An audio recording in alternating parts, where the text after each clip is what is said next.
नमस्कार, आप देख रहे हैं अपनू उत्तराखंड और मैं हूं आपके साथ मोनिका। शुरुआत करते हैं उत्तराखंड की बड़ी और अहम खबरों के साथ। सीएम पुष्कर सिंह धामी देहरादून पहुंचे, जहां उन्होंने सचिवालय में उच्चाधिकारियों के साथ समीक्षा बैठक की। सीएम ने इस दौरान आयोग के कार्यकलापों और मिली जन शिकायतों के निस्तारण को लेकर अधिकारियों को कई निर्देश दिए। उन्होंने कहा कि हमारे राज्य की कई अन्य सेवाओं की सेवा का अधिकार क्षेत्र में भी देश में मॉडल राज्य के रूप में पहचान बने, इस दिशा में प्रयास होने चाहिए। इसके लिए सभी विभागों को समयबद्धता के साथ अपनी सेवाओं को ऑनलाइन किए जाने पर ध्यान देना चाहिए।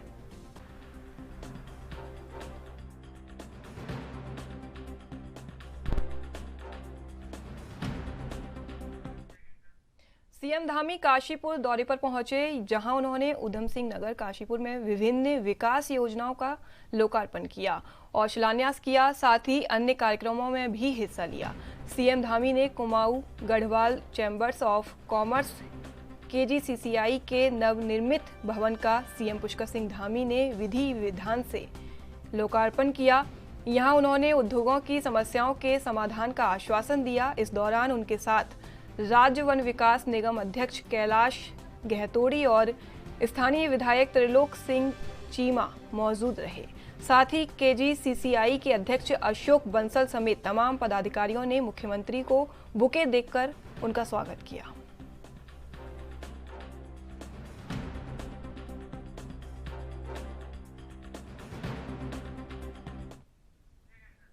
सीएम धामी ने काशीपुर में विभिन्न विकास योजनाओं का लोकार्पण और शिलान्यास किया। साथ ही अन्य कार्यक्रमों में भी हिस्सा लिया।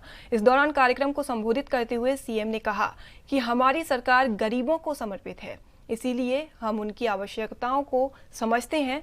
हम अंतिम छोर पर खड़े व्यक्ति तक सेवाएं सुविधाएं पहुंचाने के लक्ष्य से कार्य करते हैं।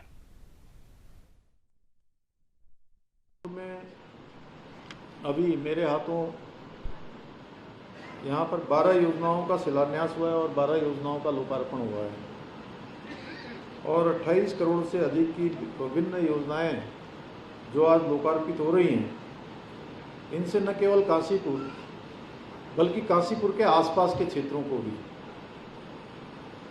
इन योजनाओं का अत्यधिक लाभ मिलने वाला है। सभी इससे लाभान्वित होने वाले हैं। आज इन योजनाओं का केवल लोकार्पण एवं शिलान्यास ही नहीं है, बल्कि प्रदेश के और काशीपुर के स्वर्णिम भविष्य की नींव रखी जा रही है इन योजनाओं के माध्यम से। और हमने प्राथमिकता उन्हीं योजनाओं को दी है जिन योजनाओं की आम जन को जरूरत है, हमारे लोगों को जिनकी आवश्यकता है। हम उन्हीं योजनाओं को शिलान्यास कर रहे हैं या उनको लोकार्पित कर रहे हैं, उनकी आवश्यकता अनुसार जल्दी जल्दी उनको पूरा करने का काम कर रहे हैं। आप सभी जानते हैं कि आदरणीय प्रधानमंत्री मोदी जी के नेतृत्व में हम उत्तराखंड को हिंदुस्तान का श्रेष्ठ राज्य बनाने के लिए हमारा जो विकल्प रहित संकल्प है और संकल्प नए उत्तराखंड का है, उसको लेकर लगातार काम कर रहे हैं, लगातार योजनाओं को आगे बढ़ा रहे हैं। आवास योजना के अंतर्गत 317 आवासों का लोकार्पण किया गया है और दूसरी ओर 1061 लाभार्थियों को आज इसकी पहली किस्त भी जारी हो रही है। इस अवसर पर मैं उन सभी बहनों को बधाई देना चाहता हूं। मैं देख रहा हूं कि इस सभागार में और इस सभागार के बाहर आज हमारी मातृशक्ति, हमारी बहनों की संख्या जैसा हमेशा की तरह आज भी बहुत ज़्यादा है।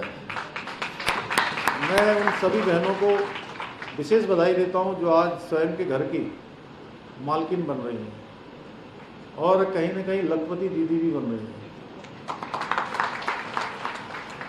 मेरा सौभाग्य है कि आज मुझे मुख्य सेवक के रूप में आप सभी को आपका स्वयं का घर सौंपने जैसा पुण्य कार्य करने का सौभाग्य प्राप्त है। ईंट पत्थर जोड़कर इमारत बनाई जा सकती है, लेकिन उसे घर नहीं कह सकते। घर तब बनता है जब उसमें हर परिवार में रहने वाले हर सदस्य का सपना जुड़ा हो, अपनापन हो और परिवार के सभी सदस्य अपनी जी जान से उस लक्ष्य को प्राप्त करने के लिए जुटा हो। ऐसा ही हमारा उत्तराखंड भी है ये एक घर है, इसको बनाने के लिए उत्तराखंड का हर एक नागरिक, हर एक भाई बहन इस काम में अब शिद्दत से जुटा है।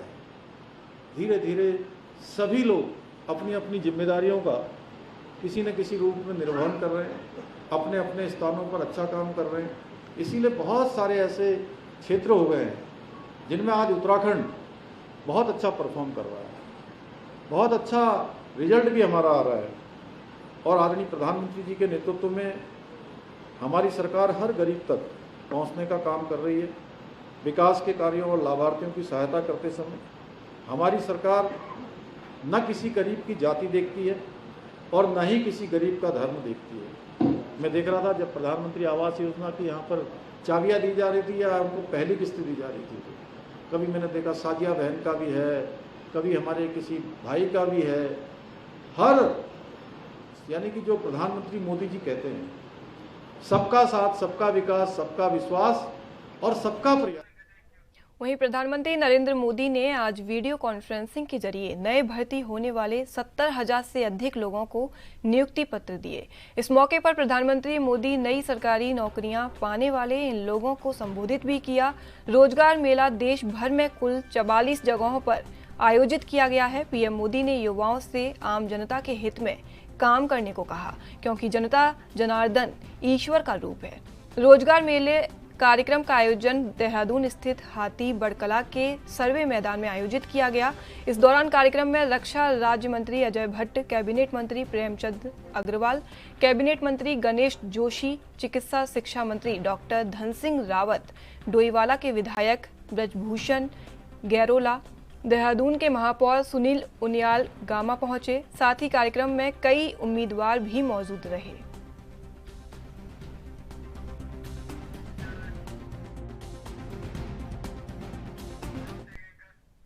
चमोली हादसे से जुड़ी बड़ी खबर सामने आ रही है। बता दें कि इस मामले में मुकदमा दर्ज करने के बाद पुलिस ने 3 आरोपियों को गिरफ्तार किया है और आज चमोली एसपी इसमें प्रेस कॉन्फ्रेंस की। मामले में आईजी गढ़वाल ने जानकारी देते हुए बताया कि इस मामले में 3 आरोपियों को गिरफ्तार किया गया है।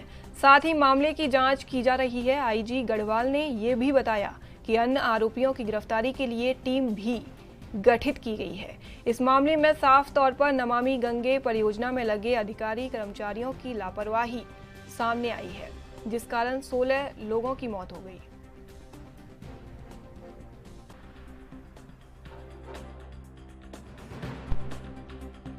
ये 18 तारीख को थाना चमोली में एक दुर्घटना हुई थी, जिसमें विद्युत करंट लगने से 16 व्यक्तियों की और 8 जो लोग घटना हुई उसकी एक भीषण दुर्घटना हुई थी, जिसमें हमारे पुलिसकर्मी भी शामिल थे। इस मामले की गंभीरता को ध्यान में रखते हुए और मुख्यमंत्री महोदय के पर्सपेक्टिव में मुकदमा कायम हुआ था, उसको संज्ञान में लेते हुए पुलिस ने तुरंत अपनी विवेचना आगे बढ़ाई थी। 304 और 13/31 भारी मशीनरी अधिनियम विनियमन अधिनियम में एक मुकदमा कायम किया गया और जिम्मेदारियों को तय करते हुए आज 3 लोगों की इसमें अरेस्टिंग की गई है, जो इसमें डायरेक्टली इन्वॉल्व थे। इसमें एक महेंद्र जो लाइनमैन का काम करता था, जिसको ये बात संज्ञान में रखते हुए इस तरीके से पूर्व में घटना हुई है, उसके बाद भी उसने उस लाइन को जोड़ा। उसके बाद पवन चमोला जो इसका सुपरवाइजर था और तीसरा हरदेव लाल जो यही का काम करते थे, इन 3 लोगों की इसमें अरेस्टिंग की गई। इसमें सबसे पहले मुकदमा कायम हुआ है। मुकदमा कायम होने के बाद इसमें गिरफ्तारी के प्रयास किए गए, घटनास्थल का निरीक्षण किया गया और जो तथ्य सामने आए प्रारंभिक तौर पर, उसके तहत 2-3 लोगों का नाम प्रकाश में आया जिनकी गलती के कारण, मिस्टेक के कारण, तो उनको अभी गिरफ्तार कर लिया गया है। और साथ ही इससे जो अन्य लोग भी हैं जो प्रकाश में आए हैं उनके बयानात में, उनकी गिरफ्तारी के लिए पुलिस टीम अरेस्ट करने के लिए भेजी जा चुकी है। कहते क्या थोड़ा सा लापरवाही रही है, जैसा घटनास्थल में है। रात में जब उसकी डेथ हो गई थी, वहाँ का ऑपरेटर था, वो करंट लगने से हुआ, ये तो स्पष्ट हो गया था। लेकिन दूसरे दिन जब वो गांव वाले इकट्ठे थे और उसके बाद पुलिस भी पंचायतनामा की कार्रवाई कर रही थी, तो उस बीच में ऑपरेटर आया, उसने देखा कि यहाँ कैसी स्थिति है। उसको वहाँ प्रथम दृष्टया कोई करंट लगने का उसको साक्ष्य नहीं मिले तो जाके लीवर ऑन कर दिया, जैसे उसके बयान में भी सामने आया। तो उसी दौरान क्योंकि वहाँ जितने लोग इकट्ठे थे तत्काल करंट आया और उसके बाद एक एक करके सबके वहाँ करंट से मृत्यु हो गई, जिसमें आपको पता है कि 16 लोगों की डेथ हो चुकी है और 7 गंभीर रूप से घायल था जिन्हें एम्स में भर्ती किया गया। वहीं नैनीताल के शत्रु संपत्ति से अतिक्रमण हटाने के लिए आज सुबह जिला प्रशासन और भारी पुलिस बल पहुंच गया। खाली घरौंदों को नेस्त नाबूद करने के लिए 10 जेसीबी मशीनों और सैकड़ों श्रमिकों का सहारा लिया गया। नैनीताल में चर्चित शत्रु संपत्ति से अतिक्रमणकारी कब्जेधारियों को हटाने के उच्च न्यायालय के आदेश के बाद शनिवार से ही अतिक्रमण हटाने का कार्य जारी हुआ। प्रशासन ने क्षेत्र को 4 सेक्टरों में बांटकर मकान खाली करवाया और इसके लिए नैनीताल के एसडीएम राहुल शाह, कोशिया कोटोली के एसडीएम परितोष वर्मा, हल्द्वानी की सिटी मजिस्ट्रेट ऋचा सिंह और धारी के एसडीएम योगेश मेहरा के नेतृत्व में सहायक सेक्टर मजिस्ट्रेट और 10 विभागीय कर्मचारियों के साथ 25 मजदूर प्रत्येक सेक्टर में दिए गए हैं। अतिक्रमणकारियों ने शुक्रवार से ही अपना सामान समेटना शुरू कर दिया था, जिसके बाद आज प्रशासन को भवन ध्वस्तीकरण करने के अलावा किसी गतिरोध का सामना नहीं करना पड़ा।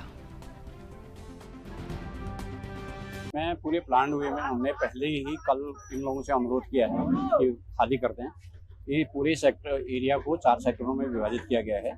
हर सेक्टर में एक एसडीएम लीड कर रहे हैं और जो पूरे हमारा सेक्टर मजिस्ट्रेट जब पूरा आश्वस्त करेगा हमें कि सारे घर खाली हो गए हैं, उसके बाद हम उसमें ध्वस्तीकरण की कार्रवाई प्रारंभ करेंगे। अभी हमारे सेक्टर 2 में परितोष वर्मा एसडीएम कोशिया कोटोली हैं, उनके द्वारा कह दिया कि उनके सारे सेक्टर के सारे घर खाली हो गए हैं और उसमें हमने अब ध्वस्तीकरण की कार्रवाई प्रारंभ करेंगे।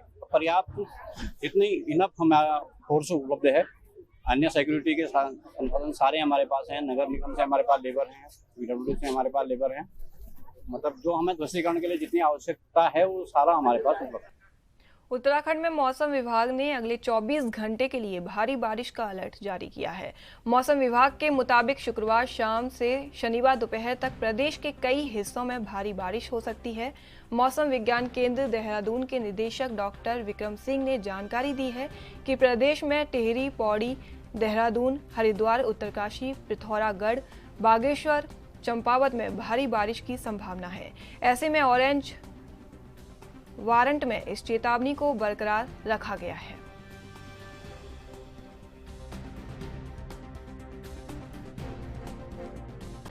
जुलाई के लिए देखें तो मौसम में बहुत ज़्यादा एक्टिविटी नहीं है।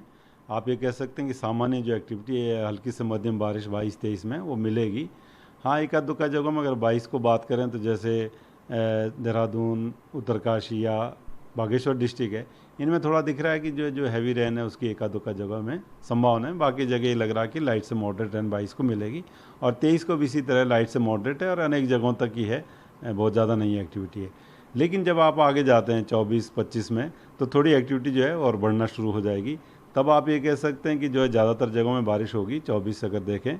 और जो एक आध दुक्का हैवी रेंस भी है वो आप देखेंगे कुमाऊं रीजन में 24 को भी और 25 को भी इस तरह स्थिति दिख रही है।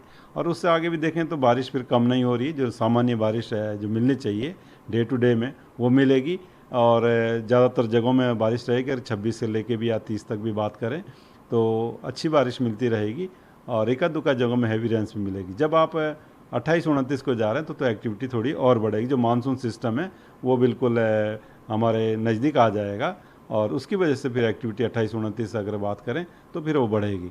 तो उस दिन अच्छी बारिश होंगी। लेकिन उससे पहले आप ये कह सकते हैं कि सामान्य एक्टिविटी जो है 22 से लेके अगर 27 तक भी बात करें तो रहेंगी और एक आध दुक्का हैवी ठीक है वो मिलते हैं उस सामान्य एक्टिविटी में। तो इसी तरह का मौसम है, बहुत ज़्यादा कोई एक्सट्रीम एक्टिविटी। तो फिलहाल एक छोटा सा ब्रेक, जल्द हाजिर होंगे ब्रेक के बाद।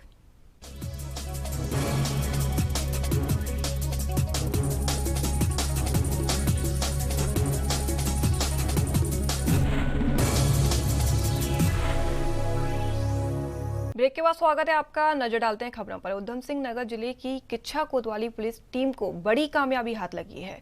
पुलिस ने यूपी निवासी नशा तस्कर की करीब 125 ग्राम अवैध स्मैक के साथ एक गिरफ्तार किया है।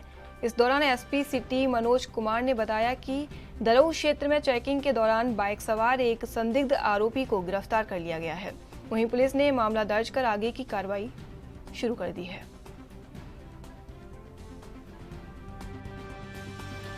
ये माननीय मुख्यमंत्री महोदय के निर्देश पे वर्ष 2025 तक उत्तराखंड देवभूमि को नशा मुक्त बनाने के उद्देश्य से हम लोग लगातार काम कर रहे हैं और इसी क्रम में हमें एक बड़ी सफलता हासिल हुई है, जहां पे CO Kichha, inspector Kichha, SSI और चौकी इंचार्ज दरऊ इनके नेतृत्व में एक टीम ने बड़ी सफलता हासिल की है, जिसमें हमने 125 ग्राम स्मैक बरामद की है और इसमें एक अभियुक्त को हमने गिरफ्तार किया है, अजीम उर्फ बबलू, जो कि बरेली से स्मैक ला रहा था और इसमें हमारे क्षेत्र में बेचने की इसकी संभावना थी और इसके जो भी बैकवर्ड फॉरवर्ड लिंकेजेस हैं उसको हम लोग इन्वेस्टिगेट कर रहे हैं और किच्छा में बहुत ही बेहतरीन काम स्मैक और नशे के विरुद्ध लगातार जारी है। इसमें इससे पूर्व भी हम लोगों ने एक हफ्ता पहले इसमें लगभग 100 ग्राम की बरामदगी स्मैक की थी, जिसमें 2 अभियुक्तों को जेल भेजा था और ये अभियान लगातार हमारा जारी रहेगा और इस पूरी टीम के उत्साहवर्धन के लिए एसएसपी सर द्वारा 2500 रुपये के नगद इनाम की घोषणा भी की गई है और साथ में बेहतरीन कार्य करने वाले सब इंस्पेक्टर दीवान बिष्ट उनको हम लोग मैन ऑफ द मंथ के लिए भी रिकमेंड करेंगे। जो है इस पे पूर्व में भी वर्ष 2021 में बरेली में एक एनडीपीएस की ही धाराओं में अभियोग पंजीकृत है, अभ्यस्त अपराधी है, ये 3-4 साल से यही काम कर रहा है और बाकी भी हम इसकी डिटेल खंगाल रहे हैं और जो भी इस पे एक्शन होगा, प्रिवेंटिव एक्शन जो भी नियमानुसार होगा, इस पे कड़ी से कड़ी कार्रवाई की जाएगी। इसकी संपत्ति की भी हम लोग जांच कराएंगे। इसकी कीमत कितनी होगी? ये लगभग 10 से 12 लाख रुपए इसकी। मानसून सीजन के दौरान विभिन्न प्रकार की दुर्घटनाओं में घायलों को बचाए जाने पर टनकपुर क्षेत्र अंतर्गत मॉक ड्रिल का आयोजन किया गया। इस कार्यक्रम में पुलिस टीम ने चंद्रमोहन सिंह प्रभारी निरीक्षक थाना समेत एसडीआरएफ के जवान मौजूद रहे। इस दौरान पुलिस अधिकारियों ने मॉक ड्रिल का आयोजन कर लगातार प्रैक्टिस में रहने का सभी थाना शाखा प्रभारियों को निर्देशित किया।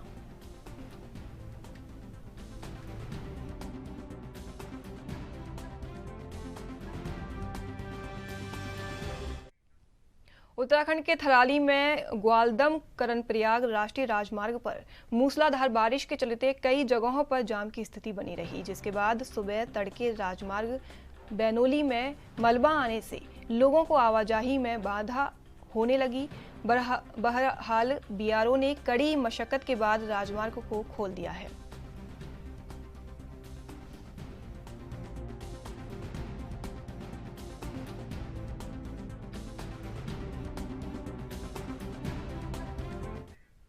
उत्तरकाशी जिले के 2 स्थानों पर बादल फटे हैं। दरअसल पुरोला और बड़कोट में बादल फटने से भारी तबाही होने लगी, जिसमें सबसे ज्यादा पुरोला के छाड़ा खड़ में बादल फटने से भारी नुकसान हुआ।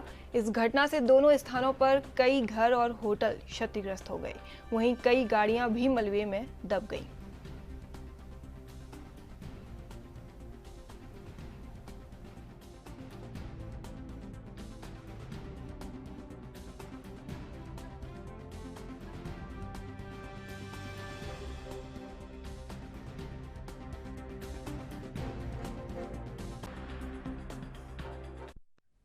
केदारनाथ गर्भगृह में फोटोग्राफी करने पर कांग्रेस के पूर्व प्रदेश अध्यक्ष गणेश गोदयाल भड़क पड़े। दरअसल हाल ही में बद्री केदार समिति ने केदारनाथ गर्भगृह में फोटोग्राफी और वीडियोग्राफी पूर्ण रूप से बाधित की थी। इस पर बद्री केदार समिति के पूर्व अध्यक्ष और कांग्रेस के पूर्व प्रदेश अध्यक्ष गणेश गोदयाल ने तंज कसा है। उन्होंने कहा कि रसूखदार लोग वहां कैमरा ले जाते हैं, फोटो और वीडियोग्राफी करते हैं, इसका जिम्मेदार आखिर कौन है? राज्य सरकार और बद्री केदार मंदिर समिति की इस पूरी जवाबदेही बनती है। श्री केदारनाथ जी के प्रांगण से एवं गर्भगृह से कोई वीडियो रिकॉर्डिंग नहीं होगी, कोई फोटोग्राफी नहीं होगी। इस आदेश को लगकर वहाँ पर अभी 2 दिन से ज़्यादा समय नहीं हुआ और इतने में ही कल शाम को एक वीडियो वायरल हो गया कि जो कि श्री केदारनाथ जी के गर्भगृह से सीधा वीडियोग्राफी सामने आ रही है। मैं समझता हूँ सरकार से कुछ भी नहीं संभल रहा है। लोगों ने बड़ी उम्मीद के साथ ये सरकार चुनी और सरकार ने ये वायदे किए थे कि हम लोगों की बेहतरी के लिए काम करेंगे। तो आम लोगों की बेहतरी के लिए तो कुछ नहीं हो पाया, लेकिन कम से कम हमारे देवालय सुरक्षित रहते, आज वो भी स्थिति नहीं है। सरकार से ये भी नहीं बन पाया कि वो देवालयों को सुरक्षित रह पाए। समिति के आदेश की लगातार अवहेलना हो रही है। बड़े पहुंच वाले लोग सीधा कैमरे लेके वहां पहुंच जा रहे हैं। कौन लोग इसके लिए जवाबदेह होंगे? सरकार ने इसका अभी तक संज्ञान नहीं लिया है। इस बात को अभी 24 घंटे होने जा रहे हैं, लेकिन अब तक ऐसी कोई बात सामने नहीं आई है कि सरकार ने इसका संज्ञान लिया हो और किसी पर कोई कार्रवाई की बात हुई हो। जब तक बहुत मजबूत इरादों के साथ कोई आदेश को लागू नहीं किया जाता, तब तक ये संभव नहीं है, क्योंकि बड़े बड़े लोग इसका उल्लंघन कर चुके हैं। उस ऐसे आदेशों का पूर्ववत में जो आदेश थे, उनका उल्लंघन बड़े बड़े लोग कर चुके हैं, इसलिए ये और लोग भी कर रहे हैं। अभी भी मैं मानता हूँ कि सरकार मेरी बात के बाद कुछ संज्ञान ले और मंदिर समिति वहाँ पर श्री केदारनाथ जी में, श्री बद्रीनाथ जी में हमारे उन देवालयों को सुरक्षित और उनके महत्व को स्थायी रखने के लिए, उनके गरिमा को बनाए रखने के लिए जो रुड़की सोत मोहल्ले वार्ड नंबर 33 में मदरसा मखदूम बख्श के सामने गली में मगरमच्छ देखने से हड़कंप मच गया और लोगों में दहशत का माहौल बना हुआ है। दरअसल आपको बता दें कि रुड़की वार्ड नंबर 33 में मखदूम बख्श मदरसे के सामने गली में बीती रात अचानक से कुत्तों के भौंकने की आवाज आई, जिसके बाद क्षेत्र में रह रहे लोगों की नींद खुली तो लोगों ने सीसीटीवी चेक कर गली में एक मगरमच्छ घूम रहा था। सूचना मिलते ही वन विभाग की टीम मौके पर पहुंचकर जांच में जुट गई है।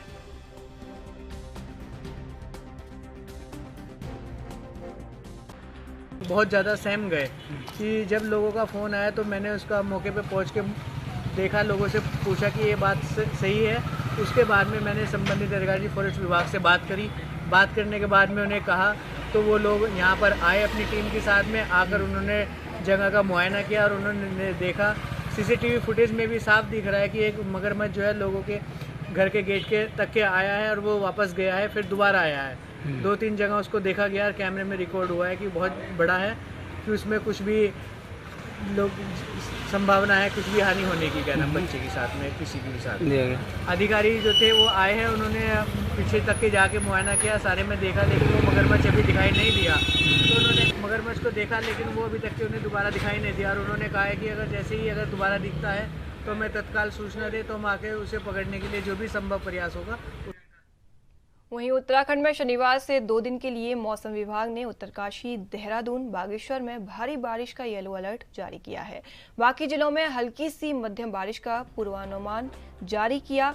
मौसम विभाग के निदेशक डॉक्टर विक्रम सिंह ने कहा कि 22 और 23 को प्रदेश में कुछ हिस्सों में अच्छी बारिश की उम्मीद है।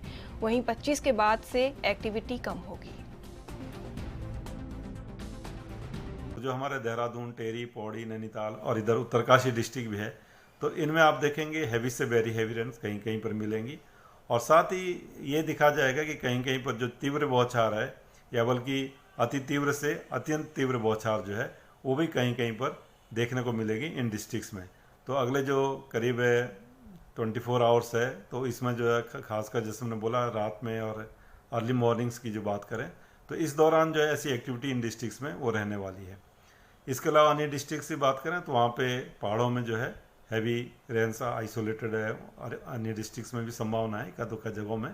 प्लेन्स में जहाँ तक बात है तो वहाँ लाइट या मॉडरेट रहने वाली है।